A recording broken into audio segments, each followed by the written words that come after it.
He was not especially religious, I noted, for he, as did I, kept one eye open and on the food while Father prayed over it. He loudly exclaimed, "Amen," when Father finished, and ate like a man who had not sat down to a proper meal in a week, which was probably the case.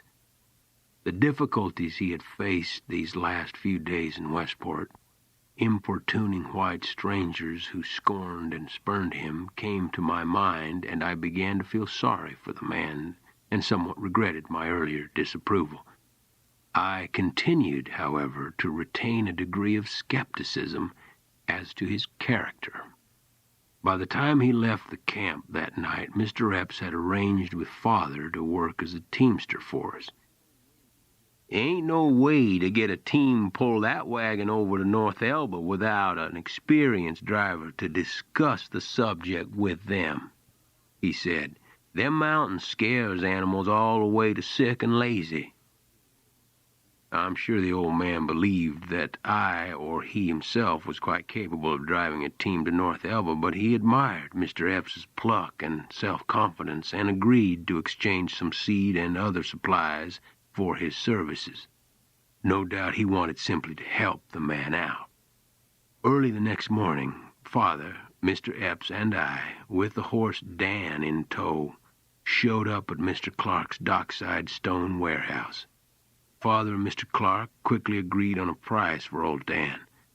Then Mr. Clark tried to sell Father a handsome matched pair of Narragansetts, grays that seemed to be, as he claimed, healthy 7-year-olds. The price was reasonable, but even with what he was being offered for Dan, it was more than Father had in his possession. But then Mr. Epps stepped forward and in a clear voice said, "That Gansett yonder spavin in both hocks and be done in less than a year. The other one, Mr. Brown, he ain't got no heart at all. Narrow chest on him. You take them old Morgans in the back," he advised. "The bays?" Mr. Clark said, and he laughed. "Oh, come on, Brown, they're barely worth shoe leather. Your nigger's off his nut." The price for the Morgans, because of their age, was less than that for the Narragansetts, but still more than Father had in his pocket. Father said, "I believe I will take my friend's advice," and held out the money, all his money in the world, I knew. "But you'll have to take a few dollars less than what you're asking." Mr. Clark shook his head and said, "I'll tell you what, Mr. Brown, you keep your money, and you can keep that old broken-down gelding of yours, too. Me, I don't like to see a white man made a fool of by a nigger. So I'll swap you even. Team of Gansetts for any one pair of those fancy cows you got. You can choose the cattle yourself." Father hesitated a moment. Morgans were not so famous then as they are now, and neither Father nor I knew much about the breed, and whatever his reasons, Mr. Clark's eagerness to sell us the others did seem to our advantage. But Father said, "No, I will sell you the gelding, sir, as we agreed, and if you'll accept it, I will add to it what remaining cash I have for those bays, the Morgans, as my friend here has advised me, and I will keep all my cattle." I was not sure he was doing the wise thing, but knew better than to offer my opinion. The old man had made up his mind. To my eye, the Narragansetts were definitely superior and well worth the weakest pair of cattle from our herd. Father said, "The bays, sir." Mr. Clark gave Father a thin-lipped smile, took his money, and wrote out a bill of sale. Then he made Father sign a receipt for the horses. "Just so you don't change your mind or tell folks I cheated you," he said, and retreated abruptly to his office. "Well, Mr. Brown, you catch that man out," Mr. Epps said as we unhitched the small, weary-looking pair of Morgans and led them from the darkness of the stable into the light of the yard outside, where their looks did not improve. "Believe me, these bays are going to carry you where you want to go, and they still be drawing your plow across your field long after you gone. Make you a good saddle horse, too. The old man's eyes flashed with pleasure, and he clapped Mr. Epps on the back. "You know, Mr. Epps, I love it when one of these racist Yankees hoists himself like that," he exclaimed, and laughed. "Yes, sir," Mr. Epps quietly answered, and we drove the horses back to camp. The spring mud had gone out early that year, fortunately, and the big, iron-sheathed wheels ground down the stone and gravel of the track as the team of Morgans drew it slowly from the broad, greening valley of Lake Champlain to the upland, leafless forests and the freshly plowed fields and gardens of Elizabethtown. The bays surprised me with their steadiness and strength, and my opinion of Mr. Epps rose somewhat as he eased the animals along in a calm and confident way. When we entered Elizabethtown, the sky was filling with dark clouds, and although the sun still shone on us, I feared that it would soon rain.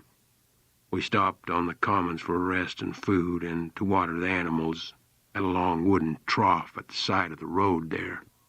It was close to an hour after noon when we departed, heading northwest through a thick forest of pines and balsam trees, and almost at once we moved steeply uphill.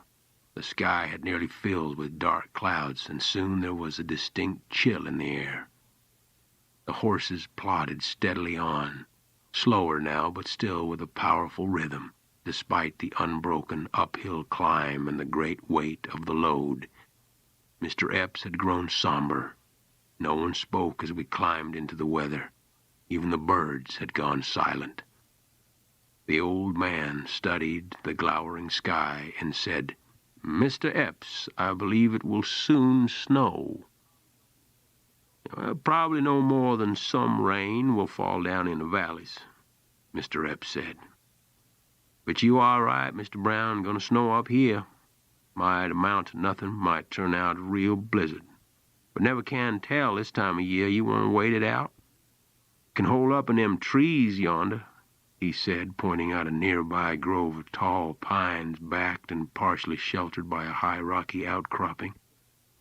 "I am concerned somewhat for the livestock," Father said.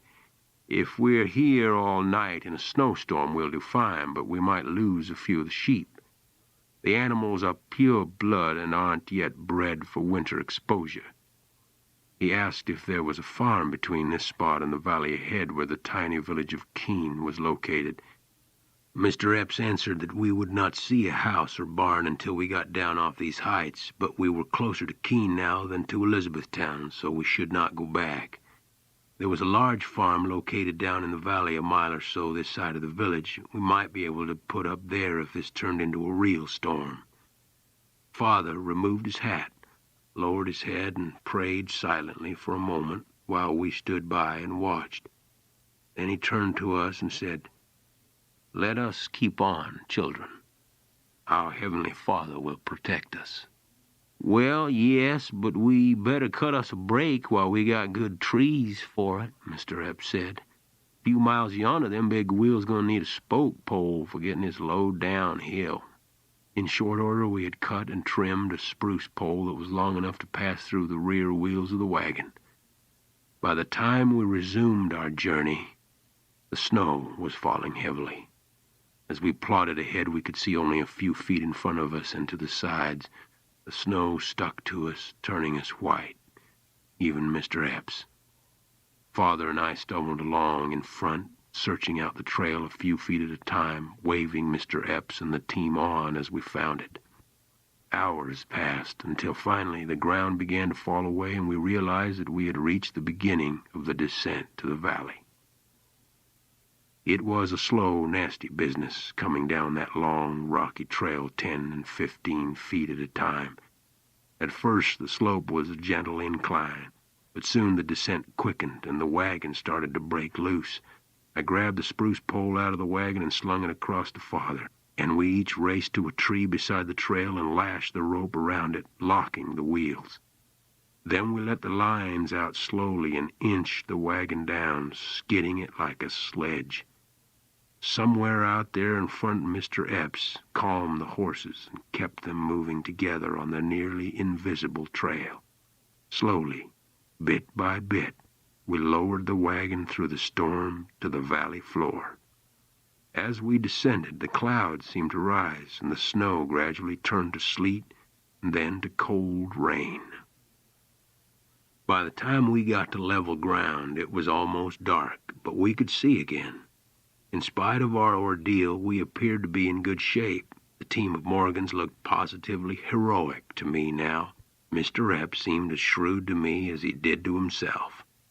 I grinned at him, and to my surprise, he smiled modestly, almost shyly back.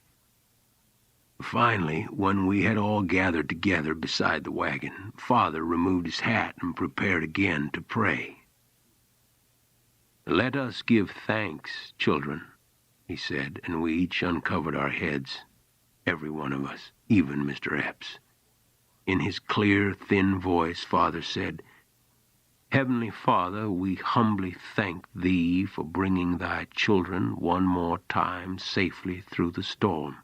We thank Thee, O Lord, for protecting us and our worldly goods against the travails and terrors of the mountain fastness and the fury of the storm. We who are wholly undeserving of Thy boundless care and protection, O Lord, we humbly thank Thee. Amen." Mr. Epps said his "Amen" and quickly snapped his hat back on. I followed, and the others did also, except for Father, who remained bareheaded, eyes tightly shut. This was his usual manner following prayer, however, and we were all quite used to it. The old man did everything with greater intensity than the rest of us. By the time we reached the roadside farm, the rain had ceased, and the clouds had drifted back up the snow-whitened slopes, revealing a broad, grassy floodplain below. A mile or so further, Mr. Epps informed us, was the village of Keene, where 8 or 10 additional families resided. "Mostly they just scratches out a living, and not much different from us folks up there beyond the Notch in Timbuktu." Father said, "That, Mr. Epps, will soon change." "Yes, Mr. Brown." Our eyes met for an instant, and I saw that he did not believe that the old man would be able to change anything, anywhere. As we approached the house and barn, we noticed that the place, clearly a once prosperous dairy farm, was showing distinct signs of inattention. The place was owned by a man in his mid-20s, a Mr. Caleb Partridge, and his middle-aged wife, Martha. The couple welcomed us in, evidently pleased by the unexpected prospect of extending food and shelter to such a bedraggled party of travelers.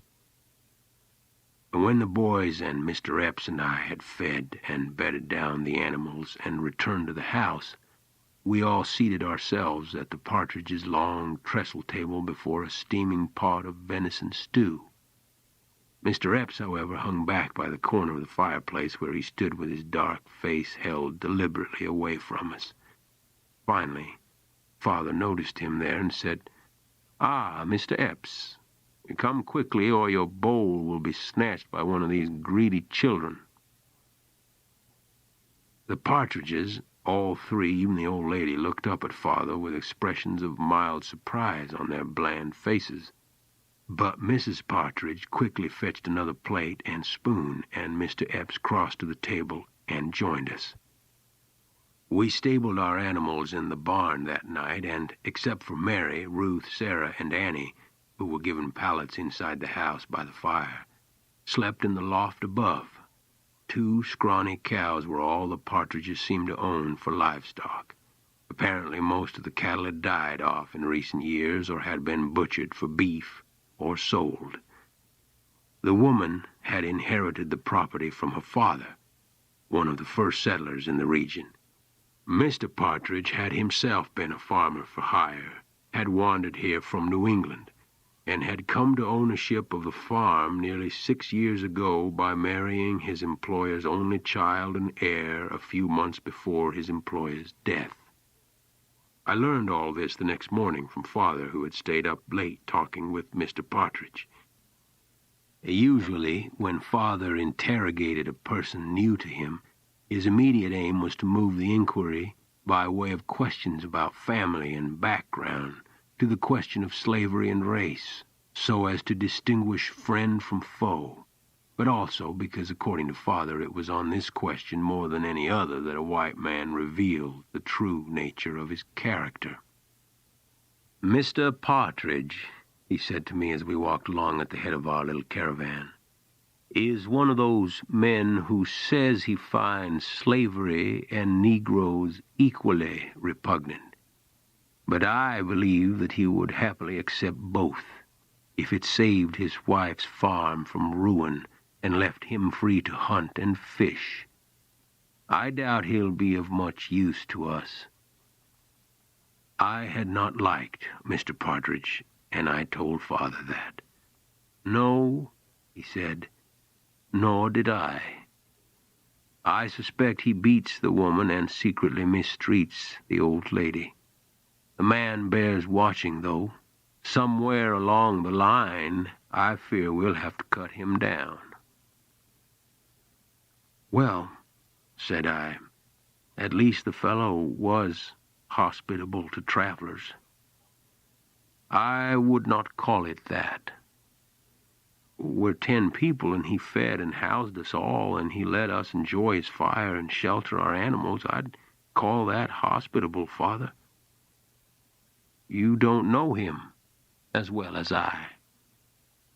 "Tell me then, tell me what you know about Mr. Partridge that I don't, beyond his marrying a homely woman for her property. Trust me, Owen." "Father, I'm trying to."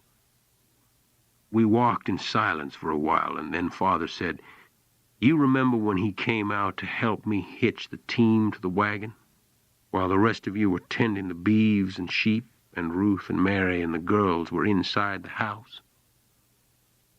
"I saw him out there, yes."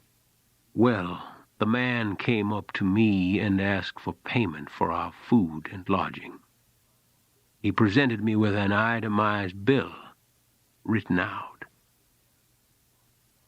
It was an embarrassment to Father, not because he had no money, he said, but because he had not expected it.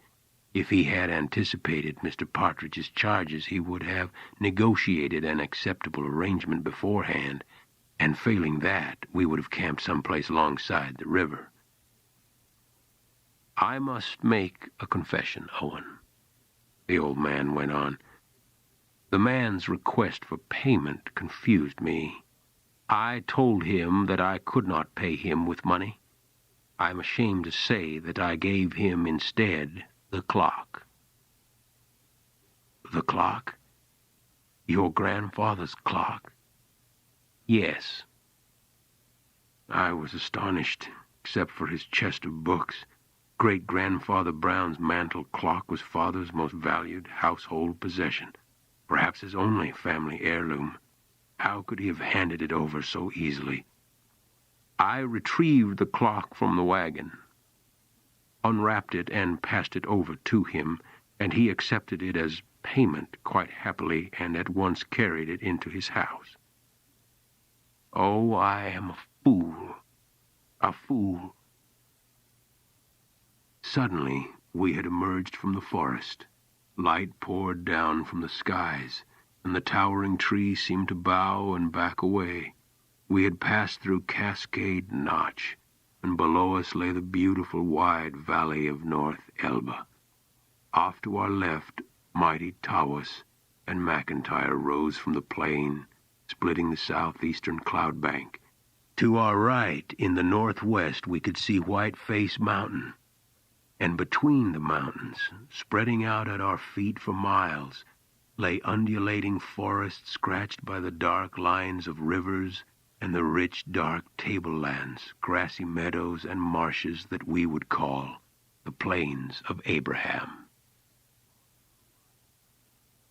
On our arrival at North Elba, after Lyman Epps had departed for his own home, we passed nearly a week at the long-abandoned farm on the Keene Road.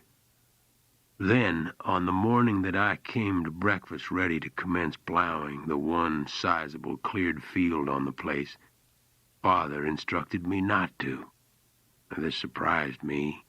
With the shortness of the growing season, there was a clear need to get the ground turned over and the seed sown as quickly as possible.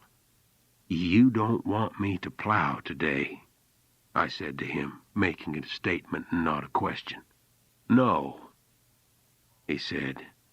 "It's time to call on our African neighbors. Time for us to go to Timbuktu." Now, although I wasn't particularly glad of the chance to put off the plowing, I was eager to see Timbuktu, for I had never visited a Negro farming community before. I knew from Lyman that the Negroes had clustered their cabins together on the tableland southeast of the village of North Elba. They might have called their settlement the Heights, I thought, or South Elba. But no, they had named it Timbuktu. Same as Timbuktu in Guinea, Lyman had explained to me. Like the way white folks call their towns New London and New York and Manchester and such, so as to bring back to their minds the place it came from. They had even made a flag to fly above the settlement, he told me. Red, like the blood of the slaves, with one star in it, the Freedom Star. Now, I could see that from their perspective, although they had no more memory of Africa than I had of England, Timbuktu was an affectionate and respectful name, which I am sure is how Father took it. But I could also hear the whites in the region saying the Negroes' name for their settlement in a derisive and derogatory way.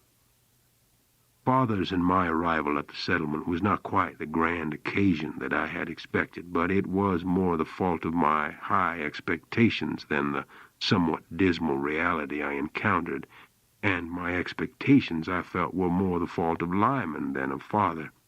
Earlier, as our journey into the mountains from Westport had progressed, Lyman had spoken to me with increasing friendliness and sincerity.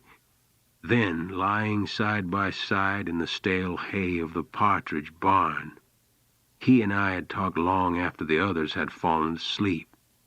There were, he said, close to 100 Negroes living in North Elba, most of them freedmen, with a small number of fugitives secreted among them. I lay there in the darkness, rapt with pleasure as he described a remnant people, settled in the wilderness and living off the land, an industrious people, secure and vigilant, setting lookouts on the peaks with elaborate signaling systems, ram's horns and drums to give the warning whenever a stranger entered their wild domain. "No one chief rules us," Lyman said. "What we do, Owen, is reason together. We sit and talk things out, mostly amongst the men who knows a thing or two, and then we comes to an agreement together about how we're going to do this and that. Of course, there's some folks who gets listened to more than others. There's some who don't get no never mind at all, and then there's some who are in between. Me, I'm one of the in-between fellas, but with me working with Mr. Brown now, that could change some. Folks up there thinks highly of Mr. Brown," he said wistfully, as if he had forgotten that I was the son of Mr. Brown, almost as if he'd forgotten for a moment that I was white, which pleased me. More than that, it comforted me. It never happened that when in the presence of a Negro I did not feel perceived as white, and then at once begin to think of myself in those terms also. No matter how used to Negroes I became, and Father, whenever possible, had brought all types of Negroes into our household, providing us with daily, respectful proximity to them, a black person made me constantly conscious of my whiteness. I could not forget it. It angered me in a way that left me secretly ashamed. I didn't know how to inoculate myself against this disease except to associate strictly with whites, which I could never do, and call myself a man. I didn't know how to see around or through a black person's race, and thus I could not see around or through my own. And whenever I became aware of my whiteness, I was ashamed. not just because of the horrors of slavery, but because in the eyes of God, my Father, and most importantly in the eyes of my Father himself, race consciousness was wrong. Just as wrong as not being able to forget, whenever I found myself in the presence of a woman, that I was a man and not just a fellow human being. It was as if race consciousness, like sex consciousness, were some kind of uncontrollable lust. It was for such complicated and barely understood reasons as these, then, that I found myself strangely and powerfully soothed by Lyman's presence that night in the barn. The idea of an oppressed people's flight to sanctuary in the impenetrable mountains seduced me. That and the brief relief from the burden of race consciousness that came over me as I lay in the dark beside Lyman Epps, a black man my own age, who spoke to me as if I were not white, as if, in fact, I were black, or he were white, as if we too were of the same race. A few miles south of the village of North Elba, we passed onto a rutted, rocky lane and into the woods. From the condition of the trail, it was clear that not many wagons had passed this way before, and several times Father had to dismount and clear away fallen branches. Then, suddenly, we entered a cleared space, and before us were some 8 or 10 cabins, more like shanties than proper log cabins, little huts made of sticks and old cast-off boards and patches of canvas. There was indeed a flagpole set in the middle of the clearing, but the pole, stuck into a pile of rocks, was tilted at a pathetic angle, and dangling from the top was a tattered banner made from an old piece of red wool, upon which I could make out a roughly cut 5-pointed yellow star. Except for a few undersized pigs rooting about in heaps of garbage and a half-dozen scrawny fowl picking at the wet, smelly ground that lay behind the privies, the place looked abandoned. And after a moment, a bearded Negro man of middle age appeared at the door of one of the shacks and for a second regarded us with caution. When, apparently recognizing Father from his earlier visit, he smiled broadly and said, "Mr. Brown," and stepped forward to greet us. Then several others, men and women with children trailing behind, emerged from their homes, which I must call hovels. They were so poorly constructed and maintained. I could not imagine enduring the bitterly cold winter with no more protection than those sad bits of shelter provided. I would have built me a proper log cabin and fireplace. The lassitude and disarray of these people amazed and bewildered me. They seemed exhausted and demoralized. Stepping from one of the huts came a man who, after a few seconds, I realized was Lyman Epps. He looked oddly unlike himself here, smaller, thinner, flat-faced, as if all the force had gone out of him. Even his skin had lost its depth and glow and had turned flint gray. Father had commenced to speak with several of the men. Ignoring me, or so it seemed, Lyman edged past the wagon and attempted to position himself at the front of the group of men speaking with Father. A nervous little colored man he was, uneasy, and, as I had first regarded him down in Westport, not to be trusted. He, of course, had not changed in the few days since I had last seen him. Sitting up on my wagon, the son of the great John Brown, a prosperous white man come with his father to assist and uplift these poor, benighted souls, I was the one who had changed. The other men did not defer to or even acknowledge Lyman's attempts to gain Father's attention. They shouldered him aside and blocked him out entirely as Father spoke of his intention to survey and stake their property lines and register them with the county clerk's office over in Elizabethtown. At last, Lyman noticed my presence. Due to my innate shyness, but also because of the complexity and turbulence of my feelings, I hadn't put myself forward and had instead waited for him to make the first gesture, which he did, but only after finding himself unable to gain Father's attention. He looked up at me and smiled and asked, "Well, how's the Morgan horses holding up, Mr. Brown?" "Owen," I said, more a rebuke than a correction. "They seems rested up," he said. "Fine pair of animals, ain't they?" A slender young woman wearing a tattered yellow shift had approached us and now stood behind Lyman, watching him. I raised my hat to acknowledge her, which caused her to look down at her bare feet. She was a pretty tea-brown woman with glistening, wiry hair cut short and worn like a tight black skullcap, and she stood with her hands at her sides as if waiting for instructions. Lyman drew her forward. "You come meet young Mr. Brown. This here's my wife, Susan," he announced. How do you—" I stammered, for I was surprised that Lyman had a wife. In all our conversations he hadn't mentioned her, not even in passing. "You never mentioned you were married," I said to him. Father, having heard me speak, turned and saw Lyman. "Ah, Mr. Epps, there you are," he said, and at once Lyman left me and, with his hand still on his wife's shoulder, moved towards the old man, who swung down from his horse and shook hands with him and made a pleasant fuss over the woman, as I should have done.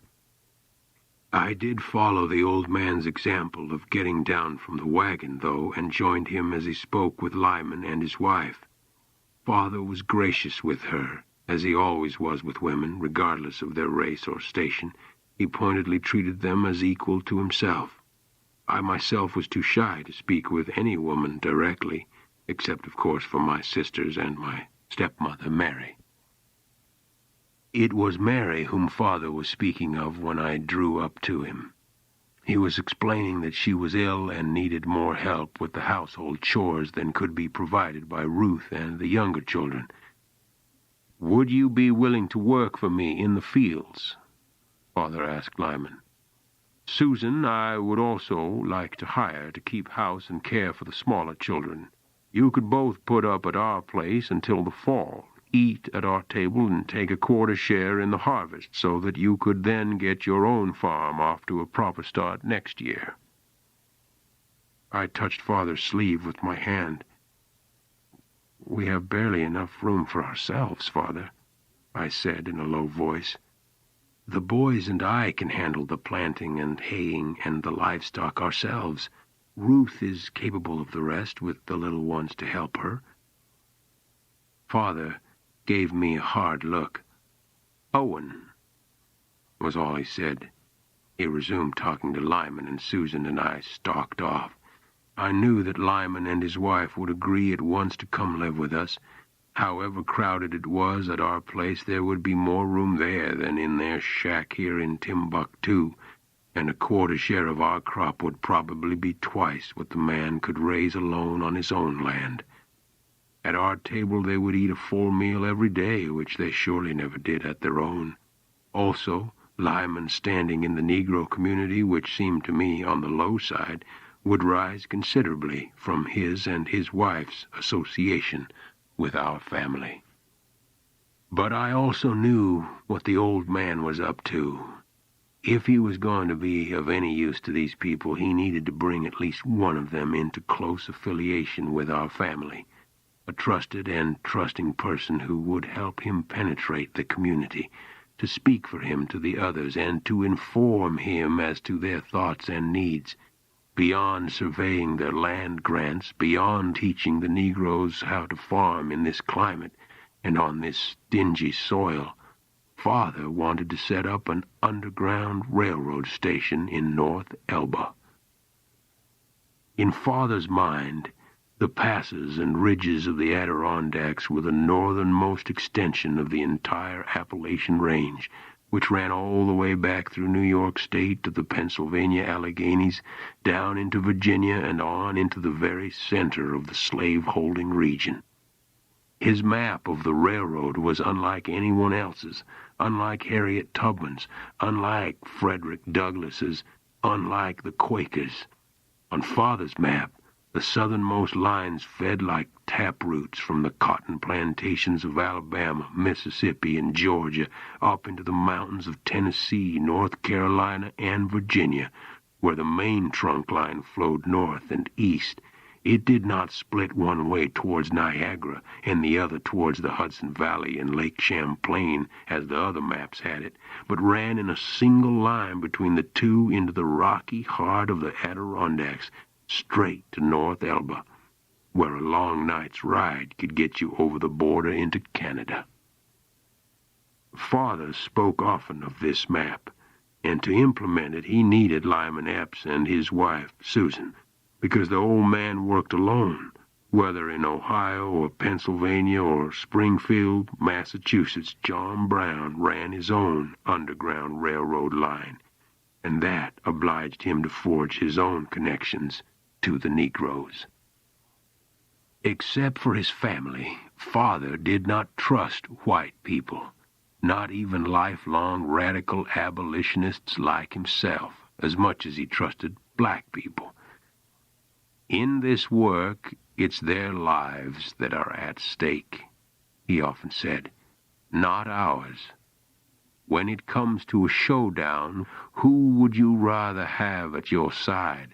A well-meaning white fellow who can cut and run if he wants, or a Negro man whose freedom is on the line? Later, after Father had assured the community that they were the legal landholders in Timbuktu and that he would return and commence his survey on the following day, we took our leave.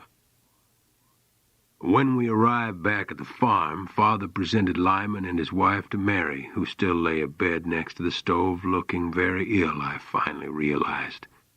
She welcomed the couple to the house.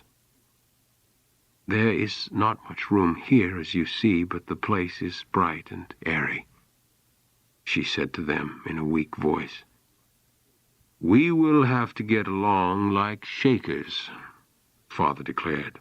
Mr. Epps will make his bed on the male side of the attic, and Mrs. Epps will sleep opposite with Ruth and the girls. I touched Ruth's arm and drew her with a signal to follow me outside. What's the trouble, Owen? She asked. Did something untoward happen today? Oh, Ruth, I blurted. I want very much just to leave this place. That's a terrible wish, she said in a hushed voice, as if I had blasphemed. Father needs you, and Mother needs you. She's not our mother. Yes, Owen, she is. Not to me. We have no other mother, and she's ill and weak, and there's so much to do here before we can call it a proper farm, and Father can't do what we came here to do unless he has your help. I know all that. But I want to get away, that's all, from everything, from this farm, the Negroes, these mountains, I said, waving my hand at the peaks in the distance. How can you do it, Ruth? Don't you wish our life were different? Don't you wish we could live normally someplace like other people in a town or even on a farm close to other farms? I want to live like the white people in Springfield or even down there in Westport. Ruth put her arm around me, and we were both silent, and after a moment I managed to clear my mind somewhat. Then she said, It's only for a few months, Owen, and then our life will settle down again. I'm sure of it. It'll never settle down again, I declared. It's never been settled. Not since our mother died have we been at peace in this family. That's not true, Owen. Don't you remember how it was before our mother died? No, she declared, and then abruptly she stood and said, Come, I must get back to the house. I've got churning. Wait a moment, and just let me tell you how it was. Because it changed, Ruth, after she died. Believe me, it changed, I said. Owen, I know the story. You must settle your mind. You should pray, Owen. Pray for forgiveness and to obtain peace of mind. Only the Lord can give you what you need. I have to get back to the house, she said, and she turned and left me. I sat in the shade alone a while, then, remembering how it was when my mother had died, I remembered the darkness that swirled like black smoke about my mother's head as she disappeared into it and was gone. I stumbled half blind down from the meadow and entered the cabin. I could not see Father at all, although I spoke directly to the spot where he stood. Father was in a circle of light, as if occluded by a sun floating in the space between me and him, so that he was eclipsed by it. On the peripheries I saw Lyman, looking alarmed, and his wife Susan, frightened also by my wild visage, no doubt, and the words that splashed from my mouth. "Father, I have to tell you something," I began, my voice loud and cracking. "Father, you must let me leave. Father, I'm sorry." And then I stopped myself. "You want to leave us," Father said, pronouncing the words slowly, as if he barely understood them. "You want to fall away from your family and abandon the work we have come here to do, just as you have fallen away from the Lord and His work?" He paused and drew his breath in through his teeth. "So where do you wish to go, Owen?" His face, reddened and tight with anger, belied his calm words. "Am I not a man, Father? Am I not free to go where I wish and live as I wish?" "I wouldn't have you beside me or in my house if you did not yourself choose to be there. Where do you wish to go, Owen?" "Well, I want only to leave here. I'm not sure where I want to go to. Back to Springfield, I guess." "Springfield? What can you do in Springfield with regard to your duty, whether it's your duty to your family or to your fellow man, that you can't better do here? We have all pledged, every one of us, to bend our lives to overcoming the scourge of slavery. We've all taken a pledge that, not kept, will betray not only God and our fellow man and our family members, but ourselves. I can't let you do that, Owen. Not without opposing you, I cannot." "Oh, stop, Father, stop, please, please. I can't go, Father, and I can't stay. I can't give myself over to the slaves, and I can't leave them. I can't pray, and yet I can't cease trying to pray. I cannot believe in God, Father, but I can't abandon my belief either. What am I to do? Please, tell me, what am I to do?" He reached out of the light then and drew me to him in an embrace. "My poor boy," he said in a voice almost a whisper. "My poor boy." My thoughts and feelings were a tangled mass of contradictions, but his embrace settled them at once and straightened them and laid them down side by side in my mind like logs of different sizes and kinds, placed parallel to one another. An unexpected, powerful wave of gratitude washed over me. The storm in my breast and mind passed, but I knew that it would return. I was, during those first few weeks at North Elba, precariously balanced between opposing commitments which were set to create the shape of the rest of my life, and I knew that not to choose between them would lead me, inescapably, to a resolution that expressed not my will, but Father's.